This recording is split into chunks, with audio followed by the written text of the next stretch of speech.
Welcome to our Climate Impacts Workshop. We are looking at the community of St. Jamestown and looking at the impacts of climate change on this community. This session though, and you'll see when we get to our working sessions, we're looking at this at a broader scale, also considering Toronto, the Toronto region and high-rise development. But before we start the actual presentations and workshop, I'd like to hand over to my colleague, Madeline, for land acknowledgement. Living in Toronto, we acknowledge that we are on the traditional territory of many nations, the Mississaugas of the Credit, the Anishinaabe, the Chippewa, the Haudenosaunee, and the Wendat peoples. This area is now home to many diverse First Nations, Inuit, and Métis peoples. We also acknowledge that this land, being part of the City of Toronto, is covered by Treaty 13, signed with the Mississaugas of the Credit, and the Williams Treaty, signed with multiple Mississaugas and Chippewa bands. Hi, everybody. First of all, thank you very much for coming today. I just want to say that this is a team effort. As you can see on the screen there, we have a number of great people here who have made this possible. One is Alex Hay, who'll give a talk later today, as Shane had alluded. Shane himself, he's quite humble. He's from Ireland now, living here in Canada. He's our facilitator and a consultant. He's at Stantec. And also his Stantec colleague is Dr. Norman Shipley, who's a climate scientist who now lives in Ottawa. And there's a whole team there as well. There is Madeline Webb, who's an education and communications expert. She's also part of this project, which I'll discuss in a moment. There's Wen Lee, who's an engineer, both civil and mechanical, and also net zero specialist, energy specialist. There's Daniela, who is doing her graduate degree in civil engineering. And of course, Julia from Croatia. First of all, the project is partially funded by the federal government, by Environment Canada and Climate Change. What they want to do at a high level is find what are some of the impacts of climate on highly densely populated communities. We chose St. Jamestown because in St. Jamestown, as you'll hear, it's densely populated, over 104 ethnic groups, a lot of built space, in one city block. They call it the Forgotten Block because for whatever reason, it's sandwiched between a very wealthy neighborhood in the north, Rosedale, and a mixed income community in Cabbagetown. What we want to do as an outcome, and by the way, the project ends at the end of February next year, is to really inspire people who live there and work there to really understand what is climate change, what's within their control, outside their control, and who can they connect to. We have a sub-theme going on called Inside Outside. It's connecting people who live there with people outside of there and also beyond this country as well. So who lives there? Well, we have, the stats vary. It's approximately 25,000 people live there, and that's based on 2020 stats. The median income there is about $30,000. It's lower than it is in Toronto. The poverty level is about 40%, although allegedly has been told it's higher now because of the pandemic. In contrast, the education level there is much higher than the average in Toronto. And there's a lot of single parents there, single people and single parents, about 47%. As I said, it's multicultural, multi-ethnic, with many languages. Now, interestingly enough, I've gotten to know some of the people who live there. In fact, people on our team today, we have one lady, Julia Baranowski, who lives there as well. And people there are so inspirational and so, I would just say, people we can learn from. And what I want to do personally is really get people to understand there's a whole community there of people who are so talented and so passionate and so inspirational. A lot of newcomers, and I think it's really, for me personally, redefine what that means. There are so many people there who have so much talent we need to tap into. Let's look at the building space. There's 19 high-rise towers, 4 low-rise buildings, and the buildings are not new. They were built in the 60s and 70s. When they were first built, it was quite a glamorous place to live. It was for the up-and-coming swingers. It's now a lot different. It's now reasonably affordable. It's a mixed use of ownership, mostly private, some government, but mostly private. But interestingly, with all those buildings and all those people, there's almost no green space. And there's other things that Shane and Norm and others will talk about as well. But what I want to bring your attention to is that everyone here on the call, thank you for coming again. We really want to tap into your intelligence as well and say, how can we really identify and mobilize actionable solutions on climate for people who live in the community, and how can we partner with people in the community, and how can we bring people from the community into the greater Toronto area and break that silo. I think it's really important. I come from more of a corporate background, and when I was in corporate, we used to help communities monetarily. This is different. I can really get to know people and form personal relationships. It's a very different relationship now. And I really want to bring everyone's attention to the heart center. We know people intellectually, emotionally, and spiritually, but I really would invite people to really listen with your whole person and say, what can we do collectively, individually? And who do we know who we can bring in to help? And with that, to set the stage and seed the discussions, I want to introduce Dr. Alec, for our keynote on creating accessible, socially cohesive and resilient community. Well, thank you very much indeed. And it's a delight to be talking to you today. There are many things about this project that are fascinating to me, but it's also one of the unique opportunities to actually affect real change, because it's bringing together all the right people that are needed to make substantive and lasting change. And I'll explain why as I speak to you today. There are two things that I really want you to take away from what I'm talking about. The first one is the nature of the change that is happening around us, because it's not just climate change. Yes, the climate is changing. And what makes the climate change so significant is not so much the frequency and severity of extreme weather events. We've had extreme weather events for a long, long time. It's the fact that the pace of change is faster than ecosystems can adapt. But it is also coinciding with other changes in our world. Geopolitically, we are changing. In technology terms, we are changing, which is concentrating value into smaller spaces. And the consequences of a failure are now far more profound than they have ever been. If you can concentrate a particular operation, a particular service into a smaller footprint, it is now more likely that an area event such as a flood or an ice storm can take out an entire capability as opposed to just a part of it.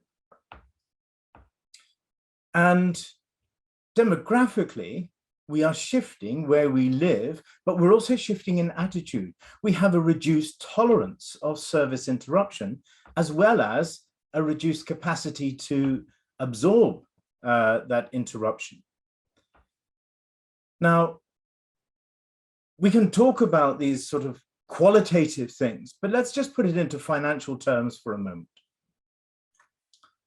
Here is a graph produced by the Intact Center on Climate Adaptation. And you can see that since 2009, we have consistently had, with the exception of 2015, above 1 billion losses, insurance losses.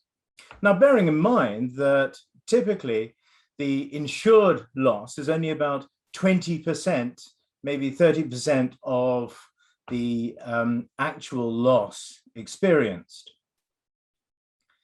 You get a sense of proportion here, and it's growing all the time. Prior to 2009, we had only had 3 incidents since the Second World War of above 1 billion loss in today money. So it is a significant issue, but it's not something that we can just say is an engineering issue, because if we put this onto, say, an idea that if we're going to face increased wind speeds, well, we'll just build a building more robust to withstand those wind speeds. It's not quite as simple as that. Engineers Canada, when they were looking at the vulnerability of public infrastructure, put it in these terms. It's all very well having an increase in wind gusts by 25%, but that results in an increase in damage of over 650%. There's no proportionality here. And if we don't have proportionality, we don't have predictability. And therein lies one of our major problems.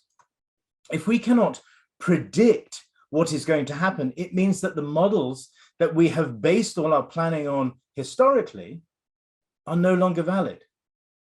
The assumptions underlying our understanding of how things will work and how we project the strength requirements and performance requirements into the future will no longer hold true. So we're stepping across a threshold into a world that does not resemble the world that we know today. We don't have the handrails or familiar codes of practice because the underlying assumptions that found those codes of practice cannot be applied. Now we're presented with a very simple option here. Either we can see that as an opportunity or as a threat. If we see it as an opportunity, we can project our desired capability, our strategy into the future and define the market that we wish to have a role in, to define the community and its value in the future. Or we can wait for compliance to tell us what to do. And if we wait for compliance, because compliance is based on historic events, if we wait for compliance, the actual value of community and our investments, our infrastructure, our housing stock will go down over time. So either we choose to enhance the value of the community and therefore the infrastructure and housing stock, or we choose to let it waste away. It's a very simple choice. But that is why the world that we are in today is different from any other changes we have experienced. Now, it's all very well talking at this grandiose level, but what about making it a reality? What's the so what here? Well, in 2012, a group of us were investigating communities and corporations who proved to be resilient in the face of disaster. And we found 5 common characteristics. Now, that's not to say if these characteristics are in place, you're guaranteed to be resilient, only that those organizations who have proved to be resilient all display these 5 common characteristics. The first one is that common focus. Now, this common focus means that people are interacting at a human level, not in their cars in a retail park, but actually passing each other. Now, we're not suggesting that everyone needs to be able to sit down and have a coffee together. What we're suggesting here is that people are aware of others in the community, not only their needs and so on, but also their general situation. The community must identify as a community, and that sense of identity is often informed and influenced by the infrastructure around, by the building stock, by the open space, the public realm, and so on. The infrastructure must be balanced to the needs. So if we have too much infrastructure for the demand, the revenue will not be there to enable and maintain the infrastructure. But similarly, if there isn't enough infrastructure there to meet the demand, the community will depopulate. There is also a strategic framework, and that defines the relationship that the community has with its neighbors with whom it shares its infrastructure. And then finally, there must be confidence in leadership. And as has been demonstrated repeatedly, it can be in the total absence of actual leadership. The point is, people need to believe that they are being treated fairly, equitably. And in that belief, they are willing to contribute of their time and help others, knowing that they will indeed be helped when they need it. So when we draw these ideas together, what does it look like in a community? Well, if we want our community to be resilient, we need to separate the mechanics of resilience from human behavior. Now, the human behavior part of this is encapsulated by something known as social capital. And I'll come on to that in a moment. But the operational resilience is how we define the community fabric. And it builds on three key components. One is the municipal corporation, that is the delivery of all the services that enables the community. Commercial real estate, which provides an avenue for economic development and so on, for revenue, for jobs and the likes, but especially vital when it comes to the recovery from a disaster, the recovery from a pandemic and things like that. And then there is this critical piece of community housing. Now, community housing is, we've found in many of the, particularly the rehabilitation projects that we've done as far afield as the Gaza Strip and other post-conflict or protracted conflict areas, through to the Caribbean and even here locally. Community housing is the thing that will define whether or not you are recoverable. If all the resources that the municipality has to recover need to be used during a disaster to account for the shortfalls in community housing, there is no inherent ability to recover. Whereas if community housing is sufficient to provide shelter and to provide care for the vulnerable and the disadvantaged within the community during a disaster and its immediate aftermath, the available resources to the municipality and to commercial entities can be focused on recovery, rapid recovery, and a return to economic development and sustainability.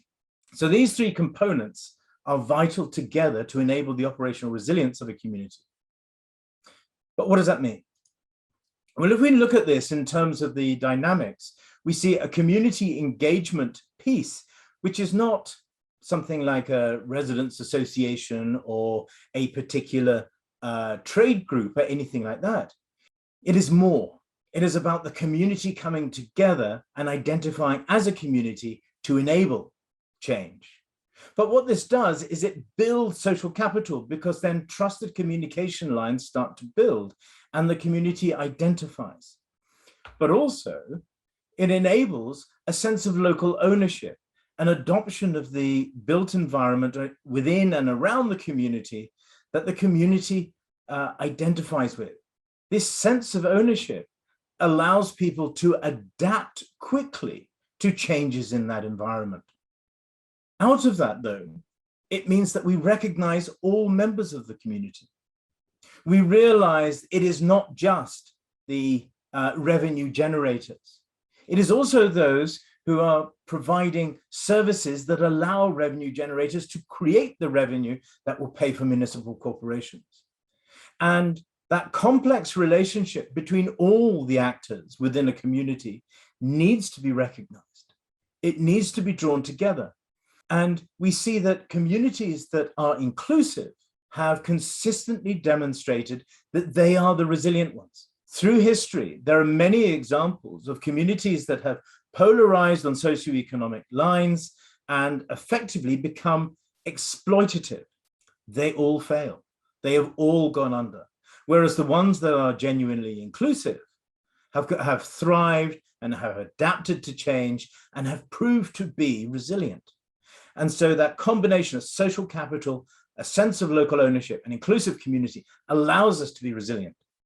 When we draw in the concept of intergenerational equity, which is the fundamental principle behind sustainability, we can say that our community can be sustainable and resilient. The two are like the two faces of the same coin.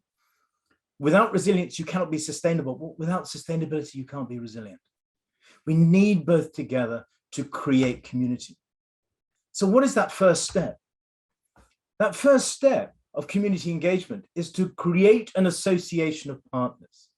So the residents, as well as the building owners, the building managers, the community stakeholders, that's all the different representatives within the community, from shop holders to tallymen, whatever it is, plus the municipality, because the municipality is involved in every essential service, even if it doesn't own them. The municipality is involved in groceries, but doesn't own any grocery stores. If you create a food desert and the municipality is unable to work with that, then we'll see a community slowly shrink in on itself and be unable to deliver. And out of that association of partners, the community as a whole can look outwards and say, these are the priorities. This is what we need to change, because this is the community that we live in. This is the fabric of our community. This is what needs to change. It is, at its very essence, local ownership and adoption. So what might this look like? Well, here is a task profile or a roadmap that came out of the Gaza Strip, for example. We have a common reference, which is the evidence basis for all of our analysis, all of our thinking. And we are looking at building in 3 thrusts: social capital, the infrastructure balance, and the local economy. Now, this doesn't necessarily translate directly to what is happening in St. Jamestown, but identifying the thrusts that we need will allow us to say what blend of these different initiatives from each thrust will come together to produce the tasks, and we can prioritize the tasks and say which tasks as a community, as this partnership, we will focus on in order, as the budget allows and the capacity allows. Now, in this particular case, all of the tasks were prioritized according to the outcome, and the outcome was defined as health. That is the physical, mental, and social well-being of the population. And it's an important comparator, it's an important outcome to focus on, because unless the population is healthy, there is no community. And if there is no community, there is no value in the future. Because if you can push that value out to the future by making a community that is inclusive and desirable, land prices go up, people want to stay there, property values go up, the community increases in value, the property increases in value. All members of that partnership benefit. The municipality improves its revenues and can provide better and more coherent services. So how can we apply an acid test to make sure that we are on track? The simplest acid test is known as beneficial capability. Are we providing an amenity or a facility that is needed by the community? Can the community access it? It is pointless having groceries half an hour's walk away. It is pointless requiring people to get into a taxi to go and buy groceries or go to a clinic. They need to be accessible.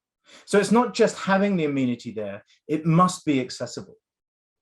And considering people who live on the 24th story, their travel has already started when they leave their front door, not when they leave the building. We need to think in 3 dimensions when we look at accessibility.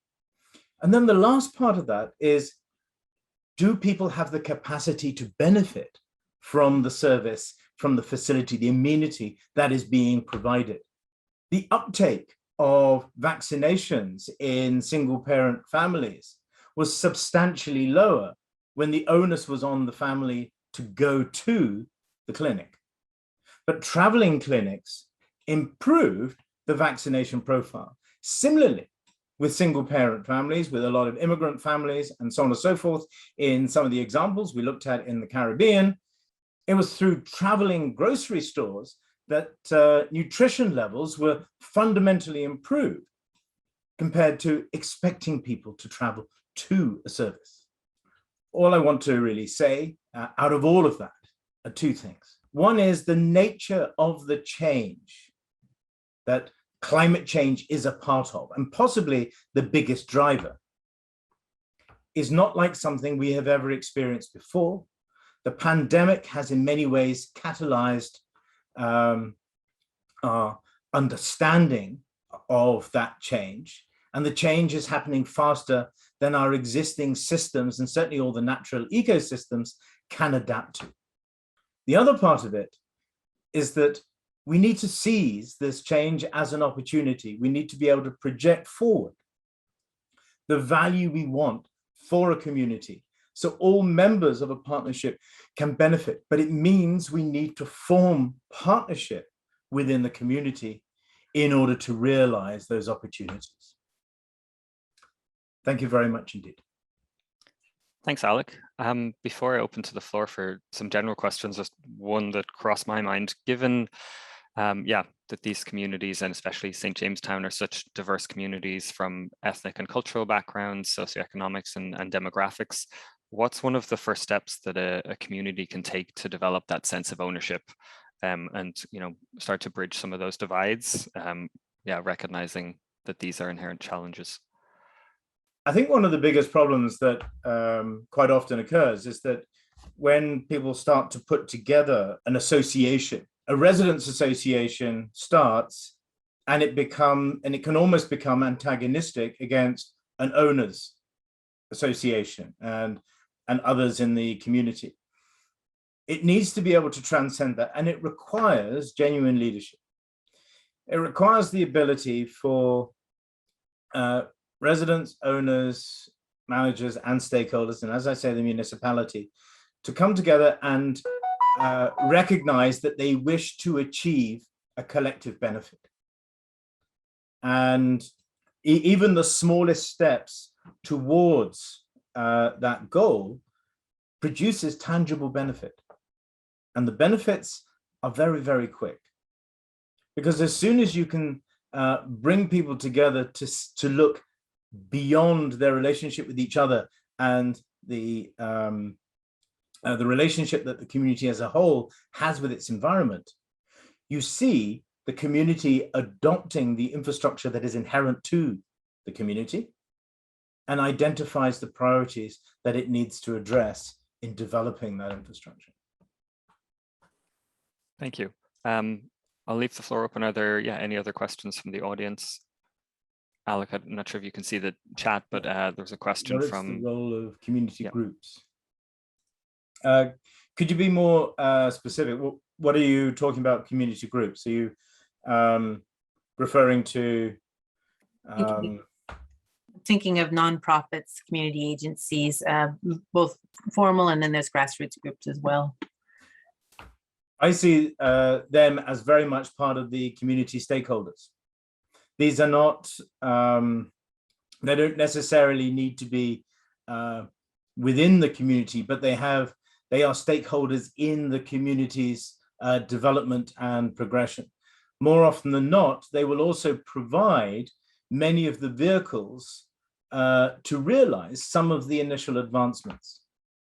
And many community groups will have a focus on a particular outcome. They'll have a particular interest. And all of this helps inform the practicability of delivering on those prioritized tasks. I see the role of community groups, NGOs, and so on as actually being quite fundamental. I do have a question as well for you, Alec, and that is this. Let's go back to St. Jamestown specifically. And if I misinterpret the situation there, ladies and gentlemen, I apologize, but my experience is, or observation rather, is that there is a divide between building owners and managers and people who live in the community and people who come in and out of the community. What I mean by that is that just trying to get a conversation around a common purpose, so that people who live there are heard and their needs are heard, and not only heard among the residents, but also people who own and operate the buildings. So in your experience in any community where there has been that great divide and it hasn't really been, there's not a willingness to really collaborate, how have you addressed that? Yeah, it's an interesting problem that you pose, because certainly where the relationship is already broken, it is very difficult to start it up. And if you can identify who the opinion formers are, who those trusted voices in the community are, and this in fact is, to Diane's point, I mean, this is one of the great things that a community group or another community stakeholder can bring to the discussion is to enable that opinion former within the community, among the residents, by also bringing the building owners and managers to the same discussion. And initially, it's a bit like an act of mediation, but once the focus is switched from the relationship between the two to the relationship that the residents in the building and the building as a whole has outside and around the community, it becomes a far more constructive relationship and can advance faster. We particularly see how that is enabled in a lot of rehabilitation situations where a disaster has already gone through. And it's one of the great strengths that the Red Cross brings to a lot of the interactions that we've seen around the world. So I think it is possible, but initially it does need a bit of mediation, but it has to be with someone who is trusted by both parties, and you enable the discussion by finding the right people who are the opinion formers, who are the influencers within the residents group to be in that initial discussion. There are two more questions after coming in the chat. From Madeline. So what communities in Canada are good examples of resilience and sustainability with the characteristics you've described? That is a really hard question to answer, simply because each site, each location is different. And it's down to this idea of best practice. You can't say, well, it worked there, so it's going to work here. The best practice is understanding that dynamic. It's not necessarily having the same components in every place. So it's not a model that you would say, this community is particularly good at it. Let's use an example from there. I don't think that's particularly helpful, because no one is perfect at this. Everyone is good at an aspect and they're pulling it together. One of the things that we notice in Canada and more generally North America is the apparent devotion to zoning, where a lot of commercial and revenue generation and the provision of amenities and services are separated from residential spaces.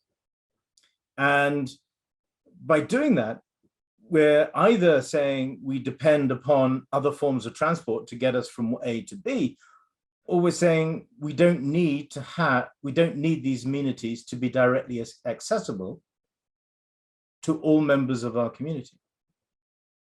Where you see mixed use, and there are been a lot of discussions about the concept of an arrival city, for example. And the East End of London in the UK is often cited as an example where it is the ultimate in mixed use, where people are able to set up businesses and meet changing community needs specific to those communities and to the situation they're in at the time. Long story short, I don't think that we can use examples from around Canada as a template for how we would do things in St. Jamestown. But I do think that process of enabling community ownership and community partnership is consistent to all examples of successful communities. Thanks, Alec. There was one more question came in, and it was a follow-on from Yasmin. So you've touched on some of it, I believe, with your answer now. How can the local community group effectively mobilize to address the concerns raised with respect to community resilience, and what strategies should be deployed? So it sounds like you're saying on strategies that will vary, obviously, with the communities in each site, but the important thing is bringing people together. Do you want to expand on that? And then we'll. Yes, I mean, I think that we need to recognize that not everybody's needs are the same. We also need to recognize that there will be different cultural expectations. Canada is genuinely a melting pot. It brings people from around the world around a common idea and benefit and so on and so forth.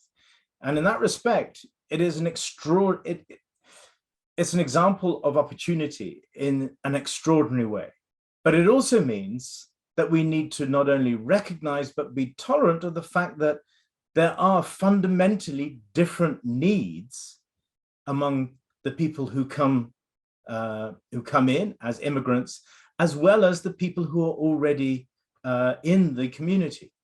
And so the dynamic of what is needed will change according to who is in the community and how the community is changing.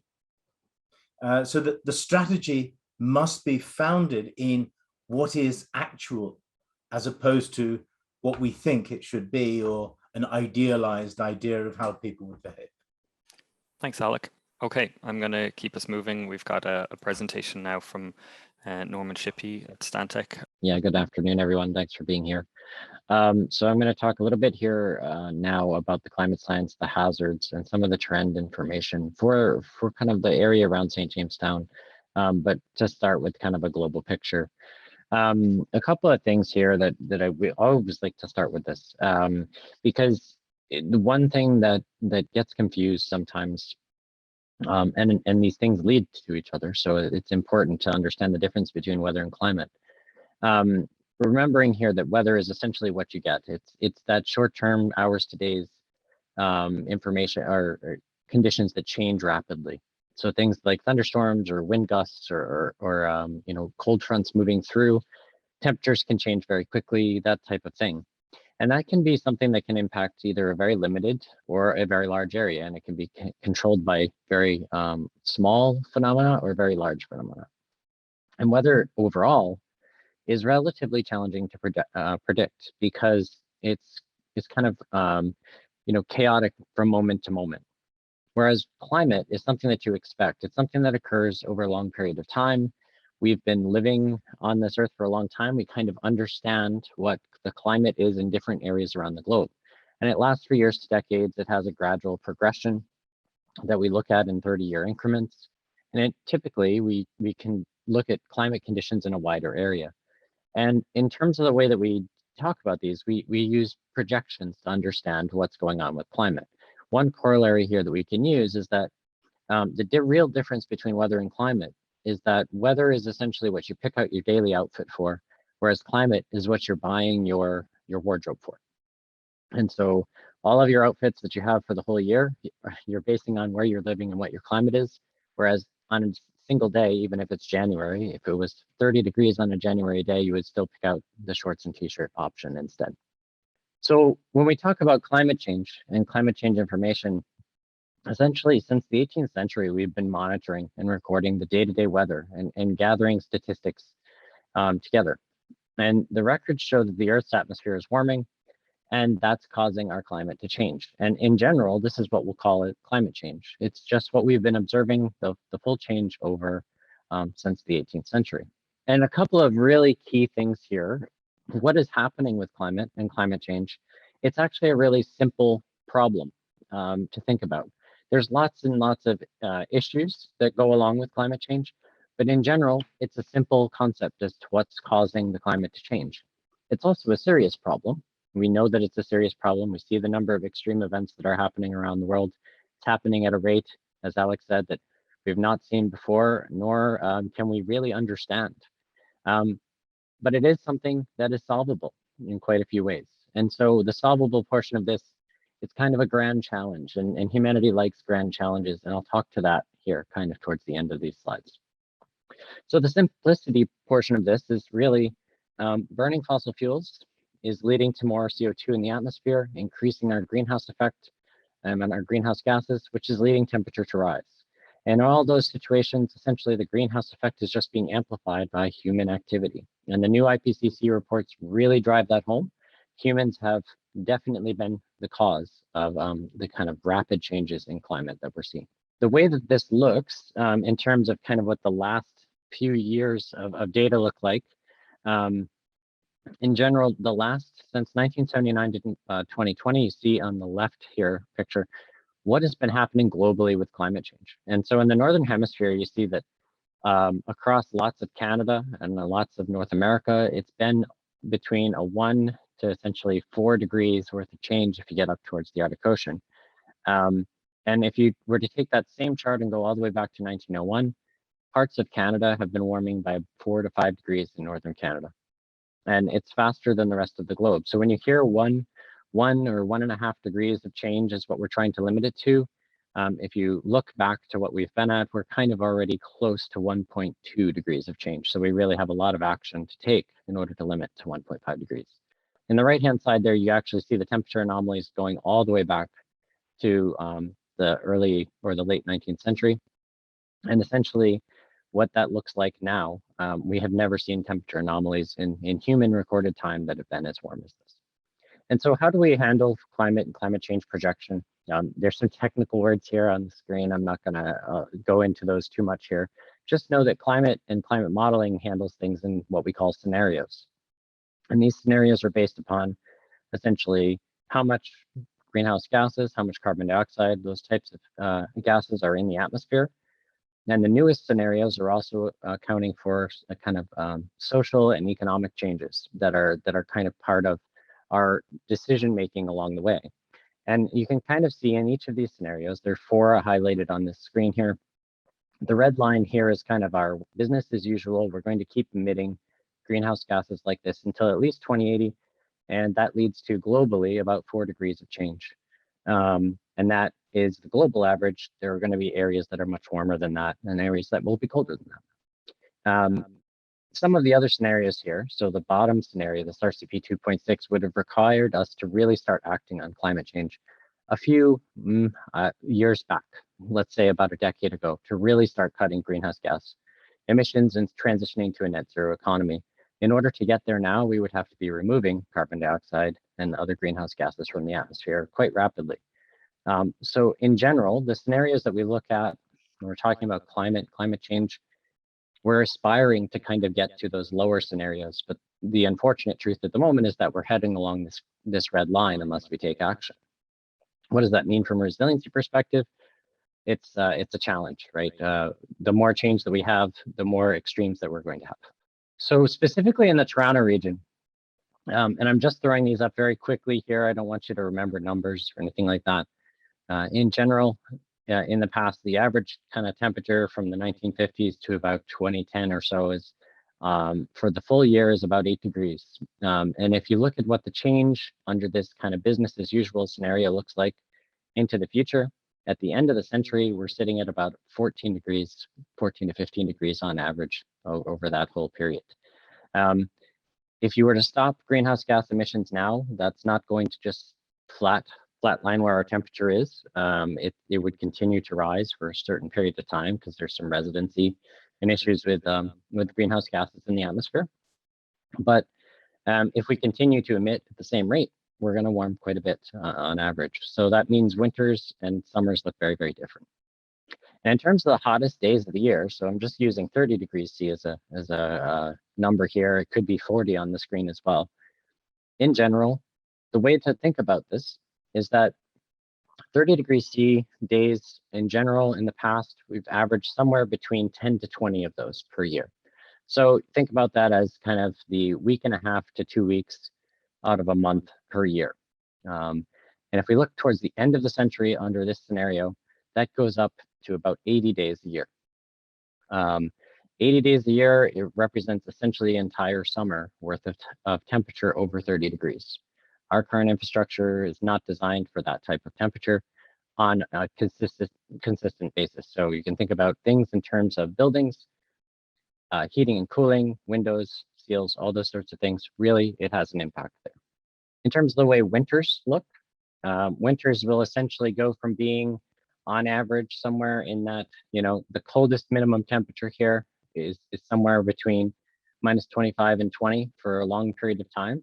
But if we look out into the future, that warms quite a bit. And some people may think, well, the winters won't be as cold. That makes me feel better. I'm not going to have to dress up as much. So maybe some of this climate change isn't all that bad.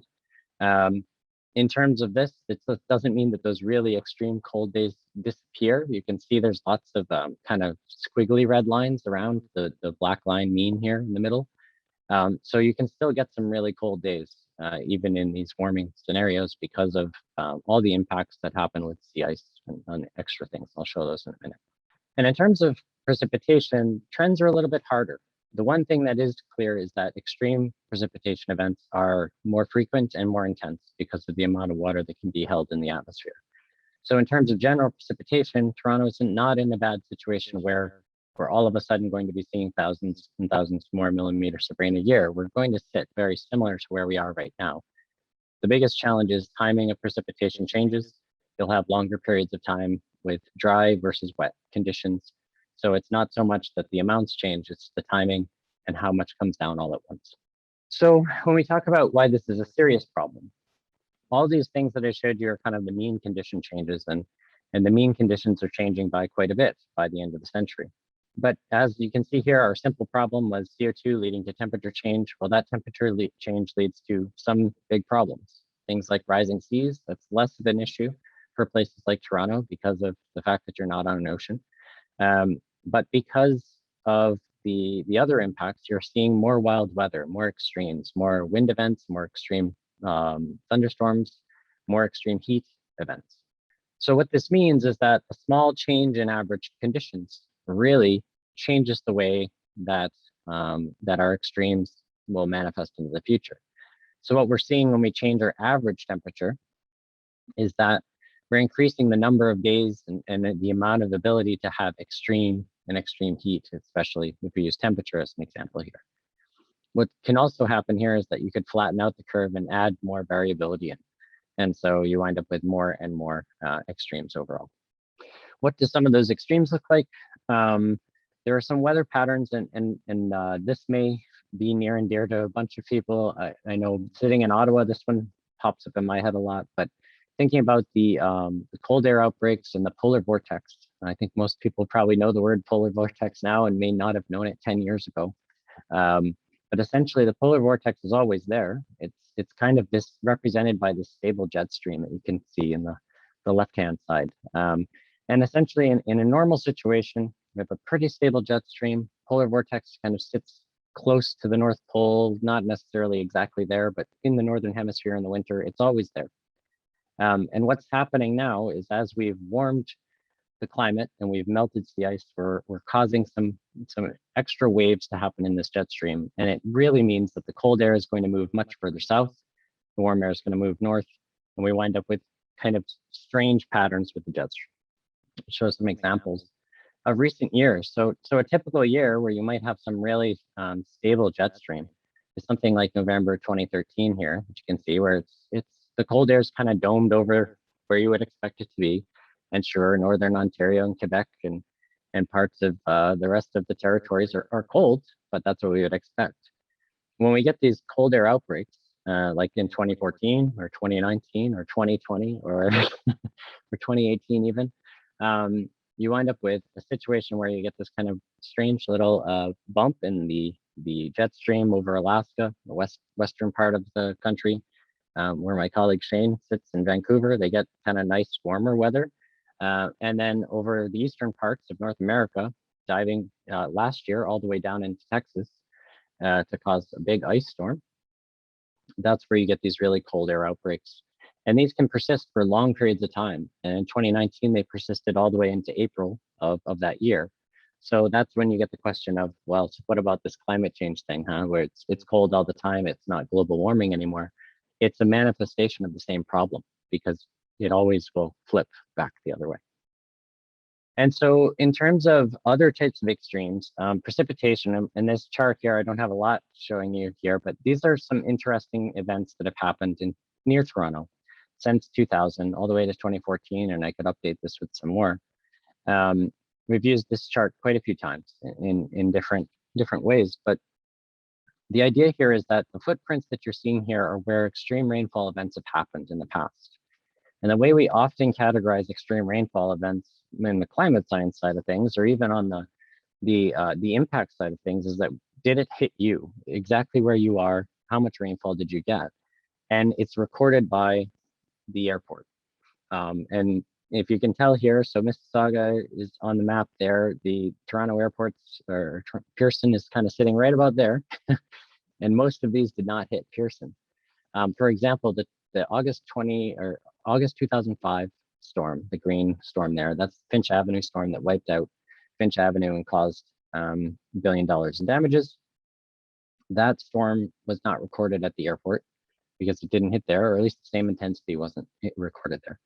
And so it's important to know that extreme events, even though you've never been hit by one, it's important to consider them in your climate impacts and consider them if you're considering the infrastructure that you have. It's not just an infrastructure problem, it can become a human health problem. It can become a transportation problem if you have an impact and you need to get somebody to a hospital and this extreme event has happened in between you and the hospital. It's a big deal. So these are events that can just come out of nowhere in this sense. And you can see that there's been quite a few in Toronto, and Toronto kind of has a little bullseye over it for a lot of extreme rainfall events.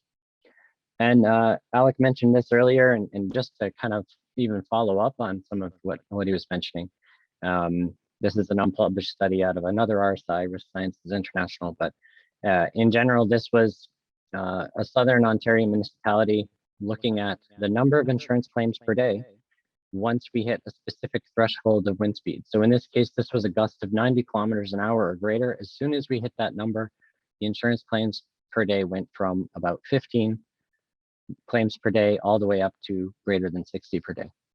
And so similar to the forcing idea and how much extra force comes from an increase in wind speed, in this case, small increases in wind extremes are really having the potential to bring large increases in damages. And this 90 kilometer an hour number is really important because that's where kind of not necessarily the built infrastructure starts having problems, but everything around it starts having problems. So trees and tree branches, power and utilities, they start to have issues if it's not buried.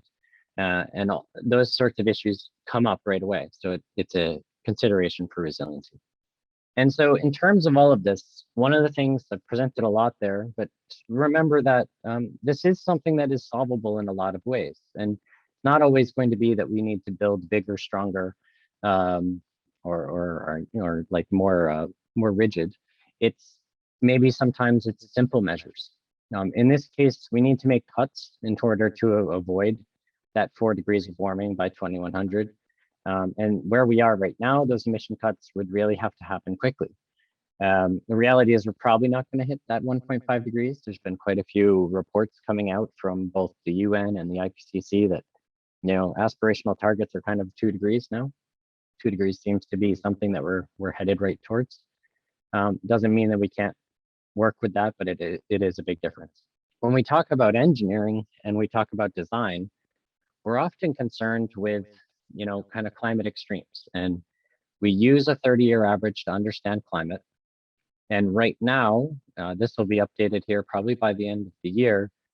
Our current climate, what we call baseline, or our current period of time that we look at, is from 1981 to 2010. Codes and standards information will have been updated this year, but it's always on historical climate information. Doesn't have any forward-looking information for projected climate. And so when we do this type of assessment, or if we start looking at climate change, we want to look in comparison to what's your historical information that you understand, or what have you observed in the past, and what is that going to look like into the future. So in terms of planning, asset life cycle, or design horizons, or any of that type of information, there are kind of short, near, and long-term targets. And so long-term is the end of the century, that 2100. Near term is 2050s, and kind of the short term is 2020s, which you might laugh and say, well, it's 2021 now, so why are you calling it 2020s? It's based on the way the models have worked. So 2020 is really representative of a period from 2010 to 2039. And all of these are customizable based upon the type of project or work that you're doing.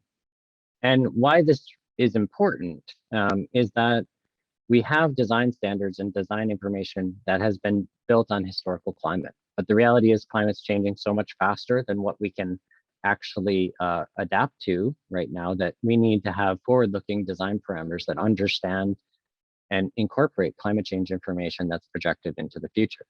And so in this case, the example here is out of British Columbia, but the building code is designed to essentially from that 1981 to 2010 period. And there's kind of a current set of codes that would be then, developed for a forward-looking period out to say 2040. And then you would have an extended set of design information that would go say out to 2070 or 2080. And the reason that you would do that is so that if you're building something that's supposed to last 50 to 70 years, or if you're doing a retrofit that needs to last another 30 years, you're not referencing code information that's 30 years old when the climate's changing so fast.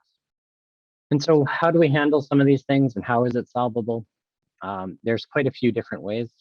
These are some possible solutions, having dynamic glass or better insulated buildings, better solutions for insulation. Electric heating and cooling is one example here. Having revised HVAC is another example here. But it's not unsolvable. There are sometimes simple solutions or retrofits that can be done to solve these problems. And to hopefully inspire folks, we've done some pretty big things as a society before. The middle one is kind of one of my favorites. Somehow we still put people on the moon. If we can put people on the moon, we should be able to solve some of our climate-related issues at home as well. You think about the level of technology and how quickly technology has changed.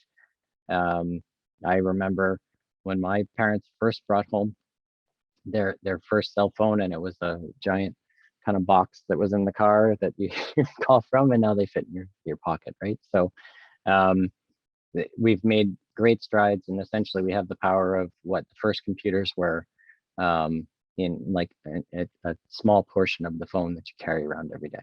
So we can do big things, and we will continue to do big things going forward.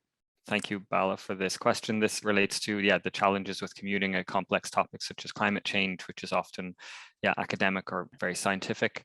So what has been done in other jurisdictions where they may have advanced climate strategies to bring the cause and effects of climate change to community level for greater buy-in, motivating action? So that's a really fantastic question. It's a long question, but it's a really great one. I will say there have been some great community strides in the way that climate change and climate change information has been used to understand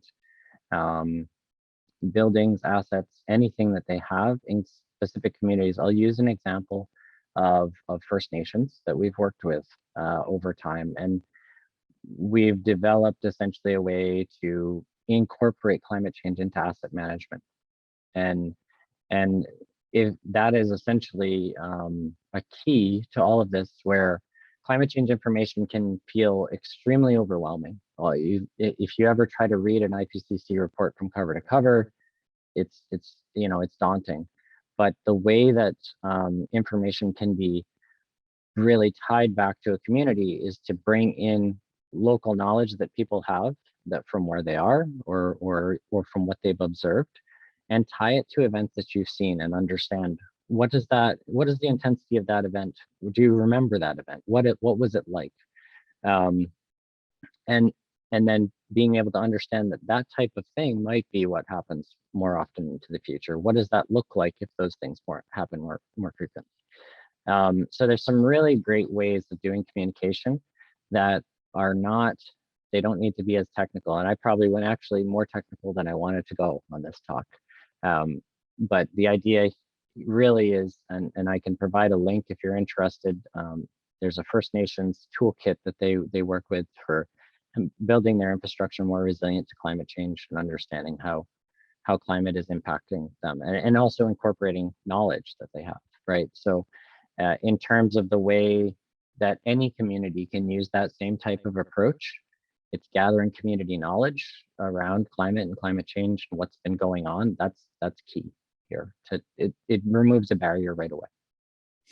I would just add to that and say, I mean, that's the part of the purpose of this workshop is to put ourselves as the intermediaries to gather information. We're people who understand this topic in its complexity, or hopefully even more so now after listening to Norm, and many of us understand, and that's where we're seeking your expertise today through the workshop, so that we can act as those mediators between, okay, what does this mean for real world impacts in terms of cascading impacts of climate change? Let's bring it down to the real issues that people at the community level feel. So that's actually what we'll get into in the next portion of the presentation, and then in the working sessions, because that is our role for all of us in our respective jobs and career paths, to help be those kind of knowledge brokers and mediators of that information, and to help translate that down to a more easily digestible topic. I'm going to take you through some of what we heard in our interviews, as well as some of the context and explanation of what we're going to do in our working sessions. Talking about climate change, and we're talking about its interaction with our built environment. We've set up a specific structure for this project and this working session, how we would like to explore that topic. And this kind of comes back to the question that was asked previously about making this tangible and relatable for people. I know on our side, oftentimes Norm and I, we work, with engineers and designers of buildings, and there's a certain way then where we really want to get into the nitty gritty, the nuts and bolts and details of our assets and our built environment. For this kind of scale of a project, looking at, high rise essentially in the Toronto region, we're taking a slightly different approach, and that's what works best for communities. So we're going to be looking at the impact of a changing climate on 4 different categories, so to speak. So we're going to be considering the impact of specific events on the buildings themselves, what that could mean in terms of physical or structural damage to those buildings. We also want to understand the impact of climate change on amenities. So that might be any of the amenities that typically come with mixed use residential. That might mean that there are reductions in operating hours or increased costs to maintain these spaces, or access to these spaces becomes limited. We also want to consider, the surrounding areas, think a bit kind of regionally about this. If we're thinking about neighborhoods, they of course exist in an ecosystem of a city, a municipality. So we will have this structured in the breakout groups that way. And ultimately, the reason that these buildings exist and have been built is that they're to serve as, residence and homes for people. We don't just build buildings for fun, we build them for a purpose. And the purpose here is that people can have, a good quality of life. And we want to make sure that the buildings high-rise across Toronto is delivering on that. So I'll talk in a moment about kind of that cascading impacts when we consider climate change, because ultimately we want to protect quality of life, ensure people stay safe, stay healthy in their homes. When we talk about climate change and the various events that occur, I just want to give another 2 definitions similar to how Norm did on weather and climate. We have stress events and shock events. Shock events are often the things that make the news, and what we're probably used to talking about, they're kind of the extreme weather events. So those are your floods, your heat waves, and your storms. They tend to make the news. They're quite catastrophic, and the consequence of them is very high. What we also want to consider, and what you're seeing on the left-hand side of the screen, is, as Norm spoke to, these shifts in our warming trajectories, in precipitation patterns. These can be stressors. Over the course of a year, or many years and decades, gradual warming, you might think, oh, well, we've plenty of time to adapt to that. In some sense we do, but in terms of how we might have built, our buildings and our communities today, we've factored in certain assumptions. So what you're seeing here on the screen would be your mechanical cooling unit for a building. So your HVAC system performance. Based on when you put that unit into your building, it might have been assumed that that's going to have a lifespan of 20, 25 years based on the operating conditions of today. But if it's now dealing with a gradually warming climate, which can include extreme events, you're going to be servicing that unit more often. It's going to be running at a higher load so that it can meet its cooling capacity in hot weather events. And all of those things will result in, the degradation of those units, and therefore likelihood that they'll fail earlier than intended. So you might only get a, 17-year lifespan out of what should have been a 25-year unit. So that's something to consider when we're talking about climate change.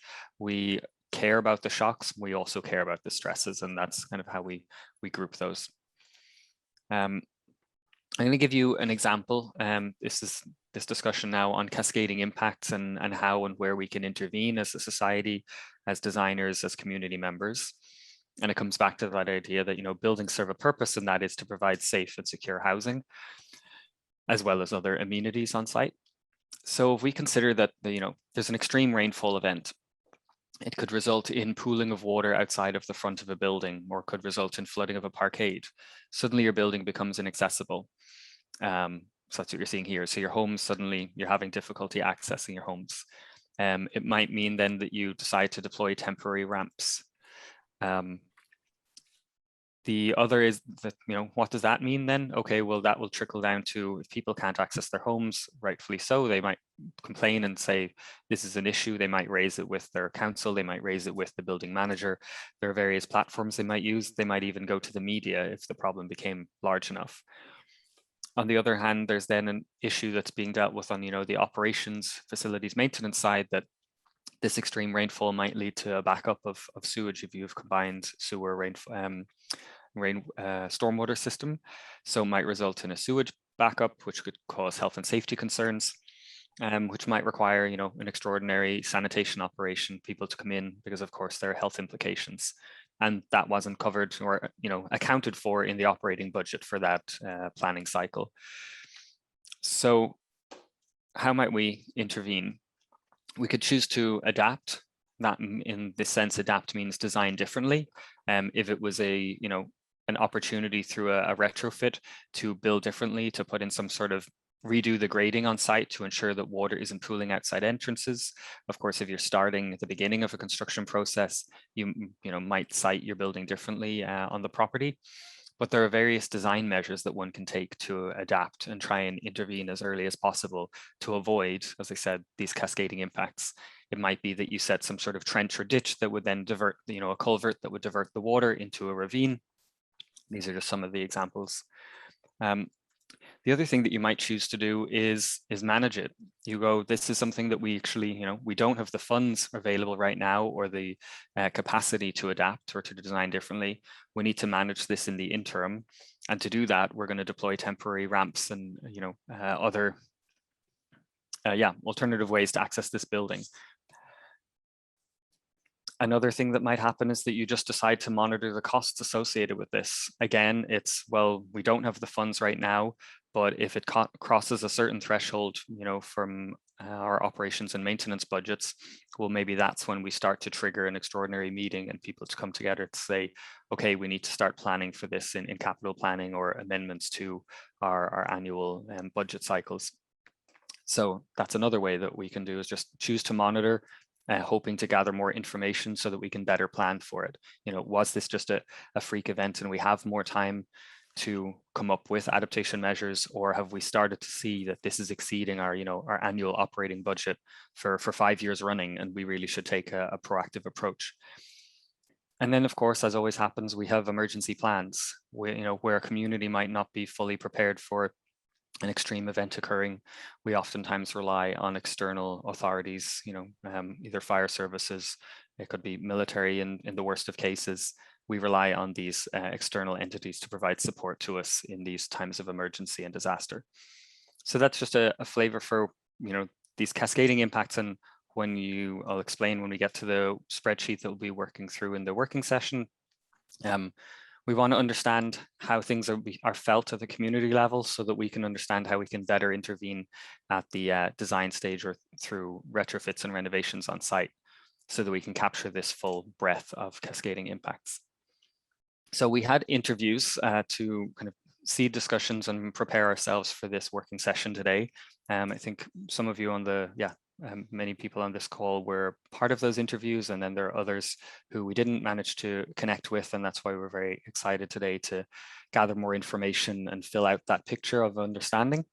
So we did engage with City of Toronto staff, various discipline experts in different fields related to energy, sustainability, buildings, architecture, and then other community stakeholders. And as I said, all of that was to gain a better understanding of the impacts of a changing climate, not just on St. Jamestown, but, you know, more generally on high-rise residential in the Toronto region. So we heard quite a lot, and there's a fair bit of information on that slide. I won't read it all out.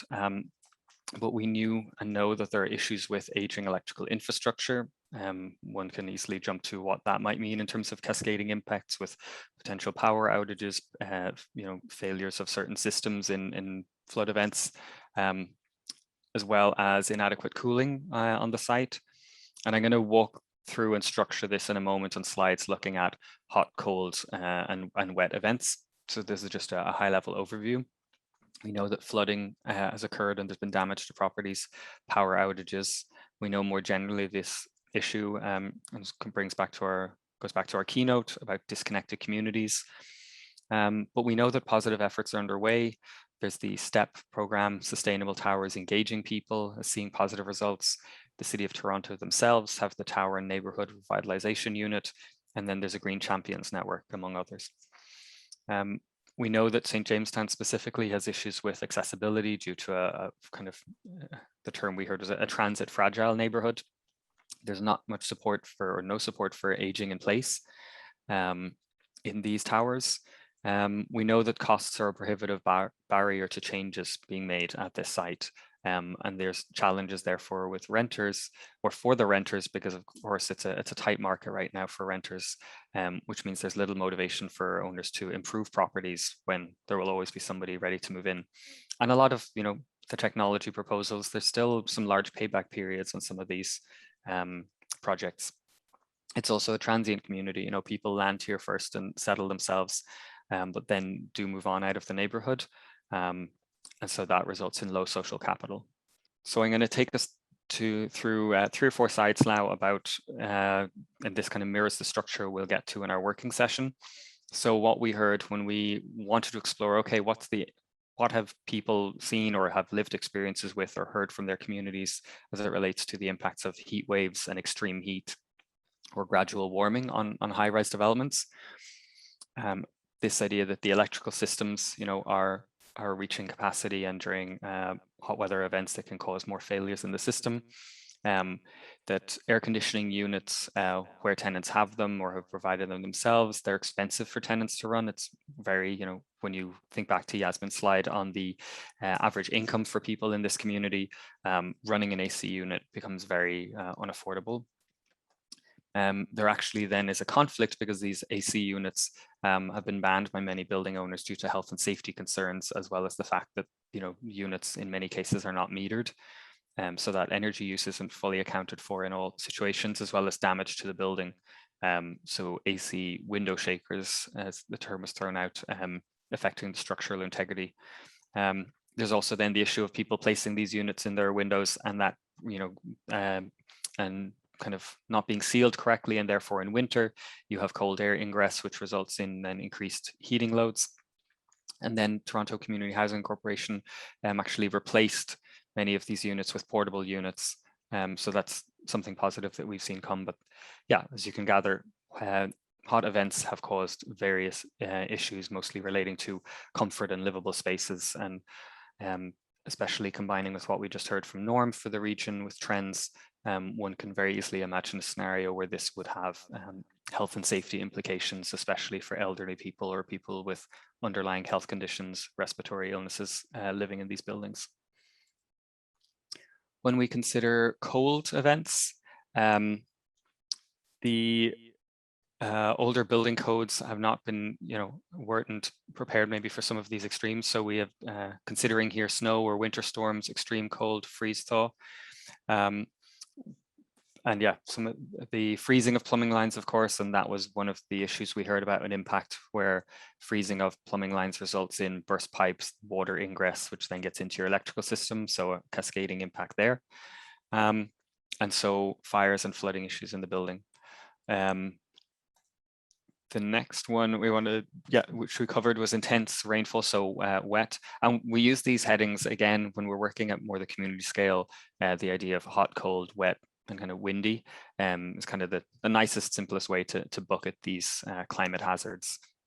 So when we're talking about wet, we're talking about both intense rainfall, so a sudden downpour, or prolonged rainfall events, which could result then in overland flooding, as well as thunderstorms.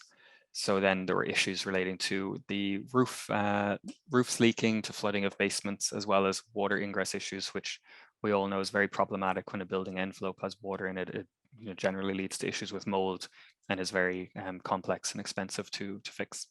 The other thing that came up is about power and health. So an access issue relating to power and people accessing their suites, recognizing again in high rise how dependent we are on that with elevators. There are also mental health issues.